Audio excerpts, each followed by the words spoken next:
প্রিয় স্টুডেন্ট, আজকে তোমাদের সেকেন্ড সেমিস্টারে দর্শনের তৃতীয় অধ্যায় নিয়ে আমি আলোচনা করব। তোমরা দেখতে পাচ্ছ তোমাদের তৃতীয় অধ্যায়ের নাম হলো বাক্য থেকে বচনে রূপান্তর। আমি তোমাদের বলবো ছোট্ট করে এই তৃতীয় অধ্যায়টা দেখার আগে তোমরা প্রথম ও দ্বিতীয় অধ্যায়টা একটু দেখে নাও আমার এই ভিডিওতেই, তাহলে তোমরা বুঝতে পারবে। এইটা তোমাদের এই অধ্যায়ের উপরে প্রথম ক্লাস, অতএব এটা হলো পার্ট 1। তোমরা তৃতীয় অধ্যায়ের ওপর ধারাবাহিকভাবে পার্ট 1, পার্ট 2, পার্ট 3 দেখতেই থাকবে তোমরা ভিডিওগুলো, তাহলে কিন্তু বাক্য থেকে বচনে রূপান্তর এই ব্যাপারটা একদম পরিষ্কার হয়ে যাবে তোমাদের কাছে। আমি খুবই সংক্ষেপে, খুবই সাধারণ ভাষায়, খুবই সাধারণ নিয়মে কিভাবে বাক্যকে বচনে রূপান্তরিত করতে হয় সেই জিনিসটা শিখাবো তোমাদের। আমি প্রথমেই বলবো, বাক্য থেকে বচনে রূপান্তর করতে গেলে তোমাদেরকে কিন্তু জানতে হবে নিরপেক্ষ বচনের আকার। প্রিয় স্টুডেন্ট আমার, তোমাদেরকে কিন্তু আগের দিন আমি বলে দিয়েছিলাম গুণ ও পরিমাণ অনুসারে নিরপেক্ষ বচনকে 4 ভাগে ভাগ করা যায়। নাম্বার 1, সামান্য সঅর্থক, যেটা প্রতীক অ্যারিস্টটল দিয়েছেন এ, সামান্য নঅর্থক ই, বিশেষ সঅর্থক আই, বিশেষ সঅর্থক ও। বাক্য থেকে বচনে রূপান্তর করতে গেলে নিরপেক্ষ বচনের একটা আকার আছে, সেই আকারটা আমাদের মাথায় রাখতে হবে একদম। এইটা একদম মুখস্থ আবশ্যিক, এটা তোমাদের লিখে নিতেই হবে। যেমন এ বচনের আকার সকল এস হয় পি, ই বচনের আকার কোনো এস নয় পি, আই বচনের আকার কোনো কোনো এস হয় পি, ও বচনের আকার কোনো কোনো এস নয় পি। একটা কথা তোমরা মাথায় রাখবে, এখানে এস মানে হলো উদ্দেশ্য আর পি মানে হলো বিদেহ।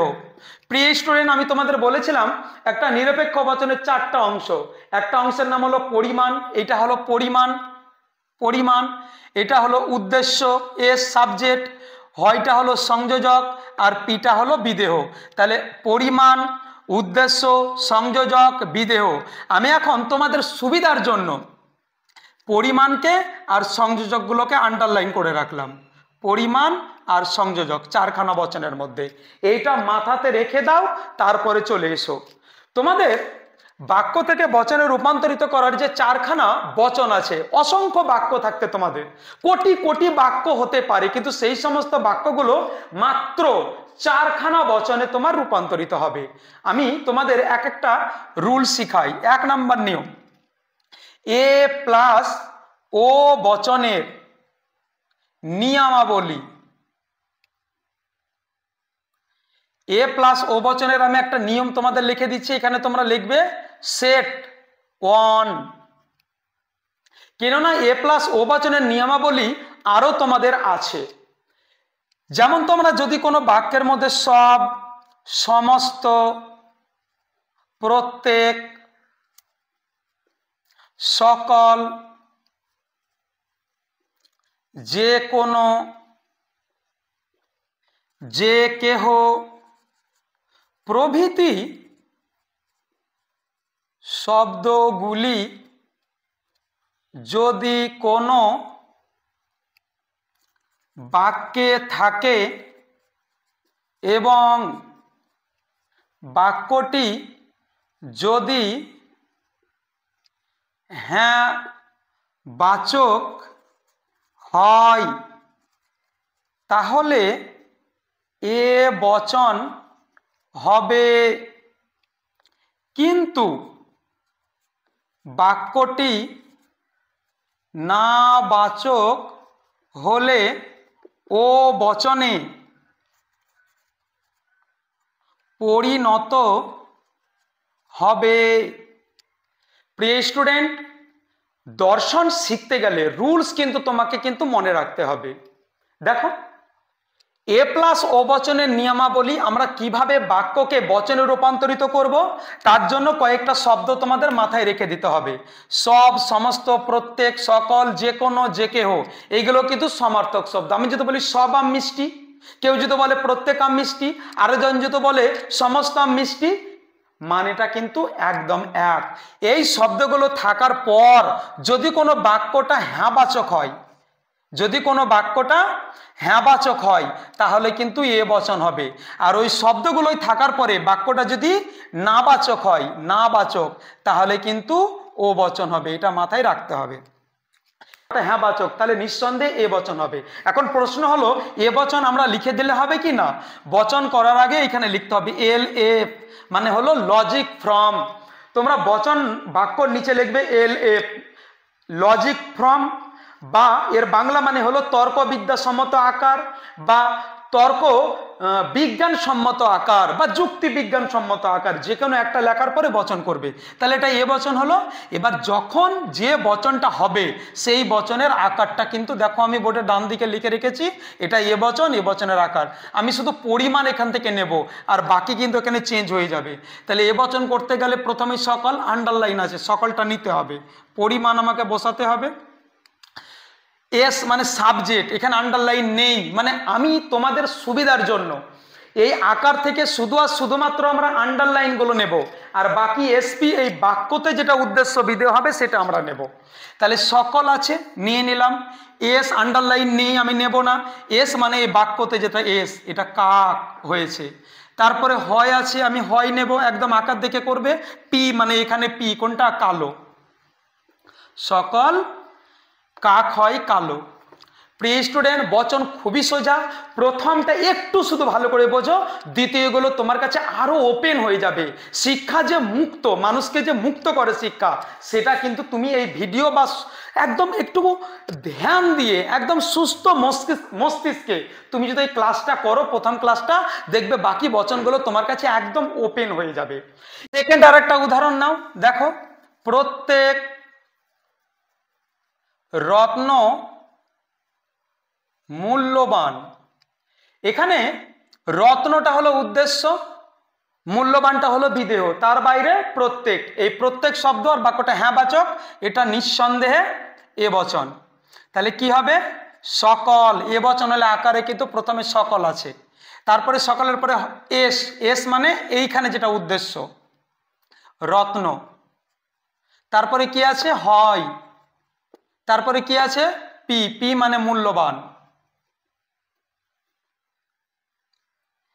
প্রিয় স্টুডেন্ট আমার, বাক্যে যখন এ ই আই ও এই চারখানা বচনের মধ্যে যে কোনো একটা বচনই হোক না কেন, বাক্য থেকে রুলস অনুযায়ী, সেক্ষেত্রে কিন্তু কোনোদিন পরিমাণ কিংবা সংযোজক পরিবর্তন হবে না। শুধু আর শুধুমাত্র তোমাদের পরিবর্তন হবে উদ্দেশ্য এবং বিধেয়টা। দেখতেই পাচ্ছ, সকল হয় থেকেই গেছে, শুধু পরিবর্তন এইখানে যা থাকবে, রত্ন থাক, কাক থাক, ছাগল, গরু, তারপরে বই, খাতা, কলম যা থাক, এখানে কিন্তু তোমাদের বসবে। এই এই বাক্যটা হয়ে গেল এ বচন। এবার যেহেতু এখানে প্রত্যেক রত্ন মূল্যবান নয় ধরো থাকতো, বাক্যটা যেহেতু নাবাচক থাকতো, তাহলে আমি নিয়মে কি লিখলাম? সমস্ত প্রত্যেক হ্যাঁ বাচক থাকলে এ বচন, নাবাচক যদি থাকে তাহলে কিন্তু ও বচন, তাহলে কিন্তু এটা ও বচন হয়ে যাবে। এলেপ লিখতেই হবে। তাহলে ও বচন লিখলে তোমাদের কি করতে হবে? ও বচনের আকারটা কি? এইটা নয় কিন্তু, আর যেহেতু প্রত্যেকের পরে নয় আছে, তাহলে ও বচন। তাহলে সকল নয়, ও বচনে প্রথমে দুটো কোনো কোনো, তাহলে কোনো কোনো 100% এটা বসবে, কোনো কোনো। তারপরে কোনো কোনোর পরে এস, এস মানে রত্ন। তারপরে কি আছে এখানে? তোমার নয়, তাহলে এখানে নয়। তারপরে পি মানে হলো পি, মূল্যবান। কোন বচন এটা? ও বচন। তাহলে যদি এ বচন হয় তো সকল রত্ন হয় মূল্যবান, আর যদি ও বচন হয়ে যায় তাহলে কোনো কোনো রত্ন নয় মূল্যবান। তুমি আর একটা দেখো উদাহরণ, সমস্ত কমলা লেবু টক নয়। দেখো সমস্ত আছে আর বাক্যটা নাবাচক, তাহলে অবশ্যই এটাও ও বচন হবে। ও বচনের আকার কি হবে? কোনো কোনো, দেখতেই পাচ্ছ তোমরা, কোনো কোনো। তারপরে কি হবে? এস, এস মানে কোনটা? কমলা লেবু। তোমাদের দেওয়ার দরকার নেই, প্রথম প্রথম সুবিধার জন্য এসপি দিচ্ছিলাম, মনে মনে ভেবে নেবে এটা উদ্দেশ্য, কমলা লেবুটা, কমলা লেবু। তারপরে কি আছে? নয়। তারপর কি আছে? টক, এটা ও বচন।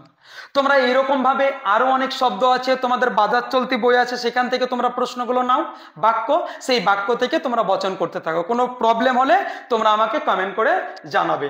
এটা হলো তোমার এ প্লাস ও বচনের নিয়মাবলী সেট 1। তোমরা এ প্লাস ও বচনের নিয়মাবলী সেট 2 এটা আর একটা এ প্লাস ও বচনের নিয়ম আছে, এটা দেখে নাও। এখানে ধরো শব্দ থাকবে নিশ্চয়, অবশ্যই, নিশ্চিত, সর্বদা, একান্তভাবে, সদা, মাত্রই, নিশ্চয়, অবশ্যই, নিশ্চয়, অবশ্যই, তারপরে নিশ্চিত, এটা নিশ্চিত, সর্বদা, একান্তভাবে, সদা, মাত্রই প্রভৃতি শব্দগুলি এরকম থাকবে। যদি কোনো বাক্যে থাকে, যদি হ্যাঁ বাচক হয় তাহলে এ বচন হবে, আর না বাচক হলে ও বচন হবে। তোমাদের মনে প্রশ্ন জাগতে পারে সেট অন আর সেট টু কিন্তু একই, এখানকার একটা শব্দ যদি সেট অনে ঢুকে যায়, সেট অনের শব্দ যদি সেট টুতে ঢুকে যায়, কোনো ব্যাপার নেই। কিন্তু আমি তোমাদের একটা কথা বলি, অনেকগুলো শব্দ যদি একটা নিয়মে ঢুকে যায় তাহলে কিন্তু কিছু কিছু শব্দ তোমরা ভুলে যেতে পারো, মানে পরীক্ষার হলে তোমাদের স্মরণে না আসতে পারে। ওই জন্য আমি শব্দগুলো যেগুলো রিলেটেড শব্দ, সব সমস্ত প্রত্যেক একই টাইপের শব্দ, অনুরূপভাবে নিশ্চয়, অবশ্যই, নিশ্চিত, সর্বদা একই রকমের শব্দ, এই টাইপের শব্দগুলো যদি থাকে, হ্যাঁ বাচক হলে এ বচন, না বাচক হলে ও বচন। যেমন ধরো প্রধানমন্ত্রী নিশ্চয় সুখী, প্রধান মন্ত্রী নিশ্চয় সুখী। দেখো কে সুখী না তো প্রধানমন্ত্রী, এটা উদ্দেশ্য আর এটা বিধেয়, তার বাইরে নিশ্চয় আছে, এটা দেখতে পাচ্ছ হ্যাঁ বাচক। যদি হ্যাঁ বাচক হয় তাহলে কিন্তু এ বচন হবে। এ বচনের আকার সকল, এসই পিএলএফ দিতেই হবে রুলস অনুযায়ী। তাহলে সকল, এস মানে হলো প্রধানমন্ত্রী, তারপরে হয়, পি, পি মানে হলো সুখী। কোন বচন হলো এটা? ও বচন। সকল প্রধানমন্ত্রী হয় সুখী। এইরকম তোমাদের আর একটা উদাহরণ আমি দিয়ে বলি তোমাদের। যেমন ধরো এরকম থাকতে পারে তোমাদের,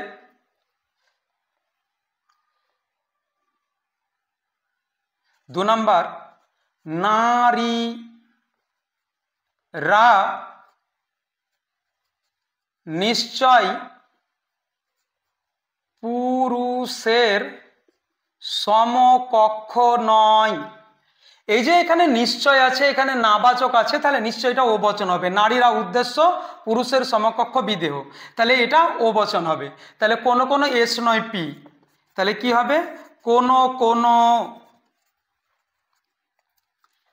এস, এস মানে এই নারীরা, কারা পুরুষের সমকক্ষ নয়? নারীরা, তাহলে নারীরা উদ্দেশ্য, নারী।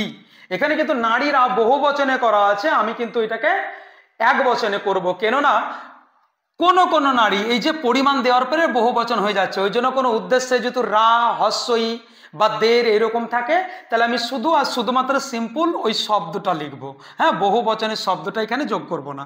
কোনো কোনো নারী, তারপরে দেখতে পাচ্ছ এখানে নয়, তারপরে পি মানে পুরুষের সমকক্ষ, কোনো কোনো নারী নয় পুরুষের সমকক্ষ, নিঃসন্দেহে এটা ও বচন।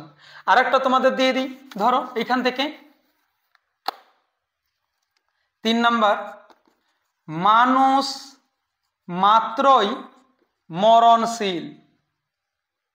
তাহলে এখানে কি আছে? মাত্রই। তোমাদের লিখেই দিয়েছিলাম নিশ্চয়, অবশ্যই, সর্বদা, তারপরে একান্তভাবে, মাত্রই, হ্যাঁবাচক থাকলে এ বচন, এটা নিঃসন্দেহে হ্যাঁবাচক, এলেপ দিয়ে, হ্যাঁবাচক হলে এ বচন, সকল, এই সয়পি, তাহলে কি হবে? সকল মানুষ, এই যে সকলটা থাকলো, এস মানে উদ্দেশ্য, এটা উদ্দেশ্য মানুষ, তারপরে হয়, এখানে হয় বসাবে, মরণশীল, পি মানে বিধেয়, এটা পি, মরণশীল। তো প্রিয় স্টুডেন্ট, আজকে আমি তোমাদের এ প্লাস ও বচন, চারখানা নিরপেক্ষ বচনের মধ্যে এ প্লাস ও বচন তোমাদের আমি শিখিয়ে দিলাম। সেট 1 এবং সেট 2 আকারে তোমাদের যেটা সুবিধা হবে, দুটো রুলস কিন্তু এক কাছে ভরে নিলে হবে, কিন্তু তোমরা মাঝে মধ্যে শব্দগুলো ভুলে যেতে পারো।